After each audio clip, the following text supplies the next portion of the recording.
Honoráveis ouvintes, sejam muito bem-vindos a mais um episódio do Extramuros. No conteúdo de hoje, concluo a entrevista com Nicodemos Coutinho, autor da publicação Corporações Criminais, a Pena e as Relações de Poder no Cárcere, e com Marcelo Costa, especialista em gestão do sistema prisional. Caríssimos, qual é o papel da ressocialização no combate ao crime e como o atual sistema prisional está falhando nesse aspecto? Como um dos seus principais objetivos, a Lei de Execução Penal busca proporcionar condições para a harmônica integração social do condenado. Prestemos atenção que do texto legal não diz reintegração social, e sim integração social. O que sugere que temos uma ação iniciada na execução penal. Ou seja, a execução penal deve oferecer o instrumento para prepararmos essa pessoa ao convívio social. Uma pessoa integrada, espera-se uma compreensão de nossos códigos de convivência, de nossas regras e, com isso, com uma vida sem a prática de delitos. Como gestores, precisamos reforçar a ideia que é possível reintegrar um indivíduo condenado à sociedade. Que nós cremos nessa possibilidade e acreditamos nesse esforço, precisamos dispensar. E a questão da ressocialização, né, no combate ao crime, embora ela tenha sido, nas circunstâncias que a gente tem observado, né, quase que uma utopia, na verdade a ressocialização tem um papel importantíssimo no sentido de reinserir o indivíduo na sociedade, né, para que ele retome sua trajetória de vida com oportunidade de trabalho, né, de educação. Né. Eu entendo que o sistema tem falhado, o sistema prisional, no sentido de que ele não cria condições mínimas para o cumprimento da pena, né. Eu costumo dizer que o Estado ele tem falhas e ele falta também nas suas políticas públicas no interior do sistema e fora dele, né. Então o grande responsável por esse estado de coisas é o próprio Estado, né, nas suas faltas e nas suas falhas, né. Ele falha nas suas políticas públicas de humanidade, né, de condições mínimas de cumprimento de pena, mas ele falta também, é importante que se diga, na sua regulação, para que grupos organizados no interior do sistema ou fora deles não passem a ditar as regras, né, da própria comunidade e da população carcerária.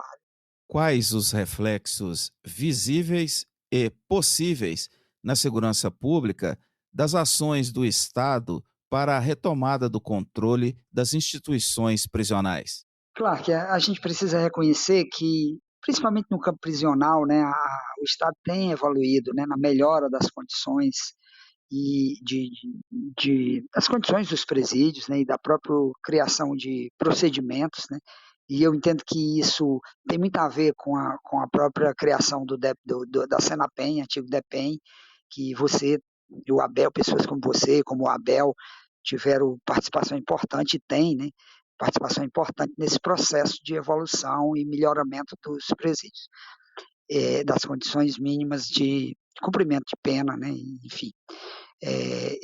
Por outro lado, eu também sou bastante crítico em relação às políticas públicas, né, do Estado de forma geral, né, no que tange à segurança pública ao ambiente prisional. Se a gente analisar as políticas públicas dos projetos de segurança pública dos governos recentes, né, embora aparentemente ideologicamente diferentes, na prática reduzir o problema da segurança pública a um caso de polícia. São projetos de segurança pública tentando tipificar a facção como fosse um problema puramente criminal, como que isso viesse a resolver, tipificar a conduta de pertencer à facção criminosa, viesse a resolver um problema de segurança pública na sua forma macro, e enfim, todos os projetos que a gente vê normalmente tem a ver com questões de polícia, né, de endurecimento de pena, de cumprimento de pena de forma mais rígida, mas a gente não vê o Estado ampliando seus horizontes para políticas públicas de inclusão, né, que criem possibilidades ainda antes mesmo dos jovens entrarem na criminalidade, que eles tenham a oportunidade de seguir sua trajetória de vida imunes à influência da criminalidade e do crime organizado. Em primeiro lugar, garantir que a classificação da população prisional exerça realmente o seu papel. que compõem o rol de decisões de implementação da política de ressocialização social. Ou seja, a classificação tem que ser pano de fundo, tem que ser essência da política pública de ressocialização. É em cima dela que nós, gestores prisionais, tomaremos as nossas decisões. Em segundo lugar, fortalecer de forma igualitária as equipes de atendimento e de segurança. As duas equipes têm igual importância no processo. Como a educação e o trabalho podem ser utilizados como ferramentas eficazes no sistema prisional? E a educação e o trabalho, eles podem ser utilizados como ferramentas eficazes, não só no sistema prisional, mas muito antes dele, né, na verdade. Costumo dizer que a educação e o trabalho são preventivos e corretivos também. Eles não só podem criar oportunidades de emprego para quem já foi apanhado pelo sistema de segurança pública e justiça criminal, mas como eles também podem evitar a entrada de jovens, né, nessas portas largas do crime, né, e criar perspectiva de vida, né, para que afaste essas pessoas da criminalidade. Eu vejo isso todo dia nos nossos projetos educacionais, eu com minha esposa, minhas irmãs e vários amigos nossos que trabalhamos nessa área, como às vezes a educação liberta, né, e cria uma nova caminhada para garotos que estão, né, vulneráveis à criminalidade e ao crime organizado. Como estamos tratando de integração, pressupõe-se que grande parte dessa população sequer foram iniciadas em sua estrutura educacional e laboral. Há uma característica comum nessa população, que é a baixa escolaridade e uma distância colossal do mercado de trabalho. Precisamos concentrar esforços em educação e na profissionalização deste indivíduo. Esta ação pode ampliar a chance de retorno à sociedade sem necessidade de retornar ao mundo do crime. Após o advento da Emenda Constitucional 104 de 2019, que cria as polícias penais, esta corporação ficou responsável pela gestão do sistema prisional. Ou seja, além da segurança das unidades prisionais, eles terão que ser responsáveis pelas políticas de ressocialização e atendimento ao preso.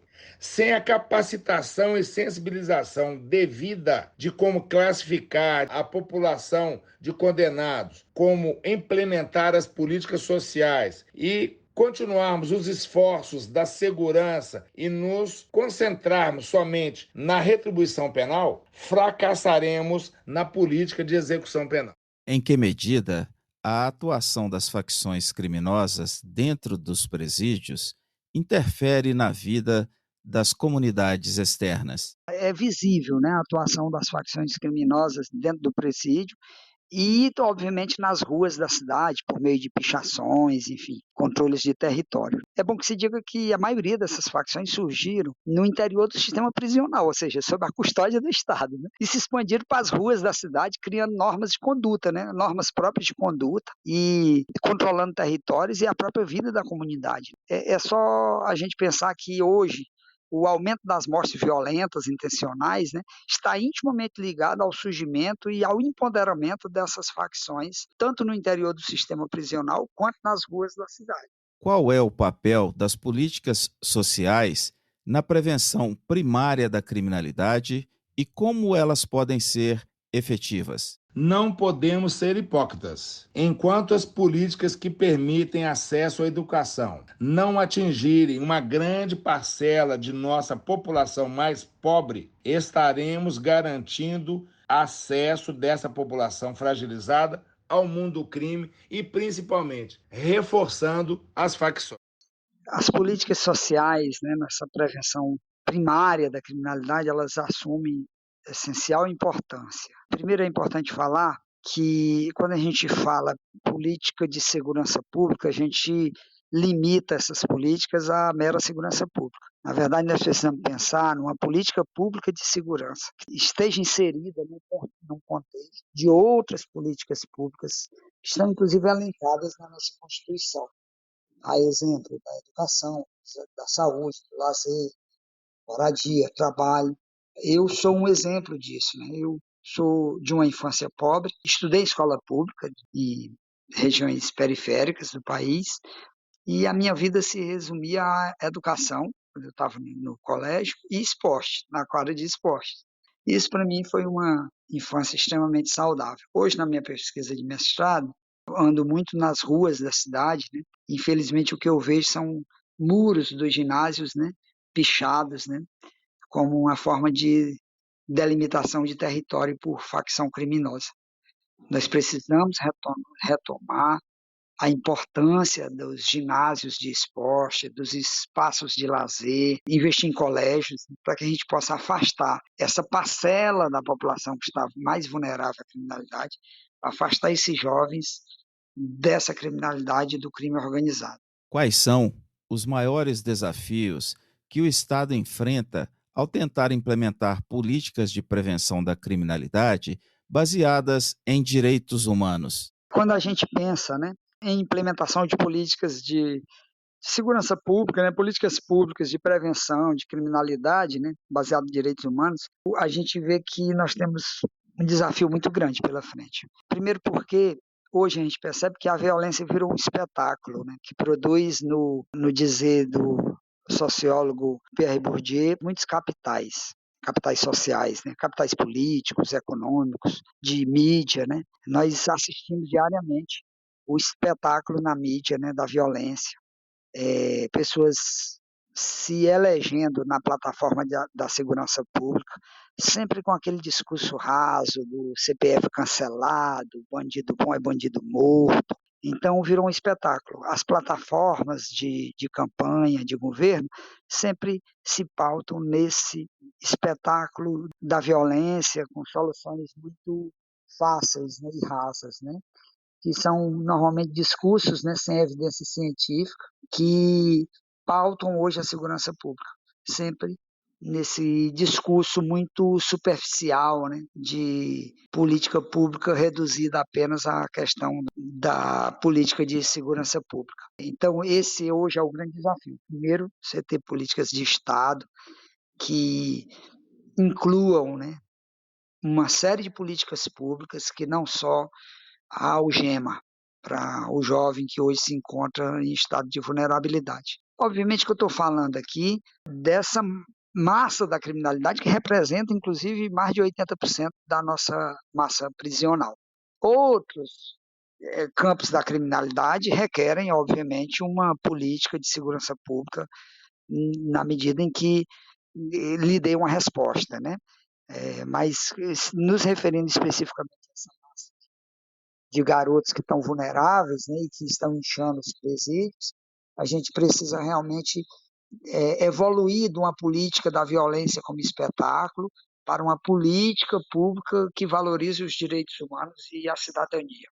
O principal desafio é esclarecer que políticas baseadas nos direitos humanos não são uma proteção ao indivíduo que comete crime, mas sim mostrar com transparência que parte da população que engorda as fileiras das facções criminosas já não são assistidas por qualquer político social e que isso já agride os direitos da pessoa, ou seja, agride os direitos humanos de qualquer ser humano. Como avalias a atual abordagem do Estado brasileiro em relação ao combate às organizações criminosas, principalmente no tocante à implementação de tecnologias para descapitalizá-las? O Estado evoluiu muito, né, no combate a organizações criminosas. Cooperação internacional, estratégias investigativas focadas na estrutura financeira, são todas estratégias que a gente vê que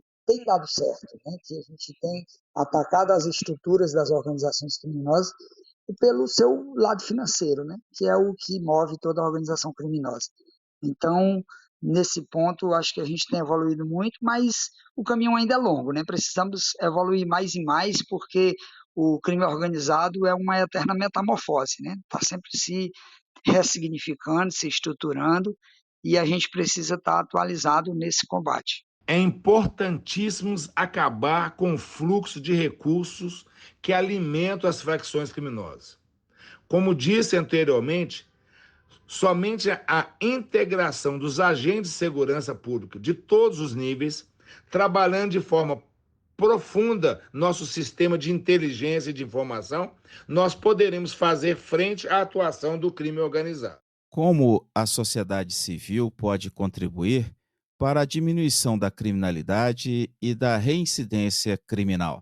Claro que a sociedade civil pode contribuir muito nesse contexto, né, de busca pela diminuição da criminalidade, da reincidência.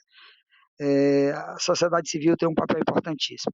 Primeiro, entender que a construção de uma sociedade, de seus valores, é um processo que envolve vários atores sociais, né?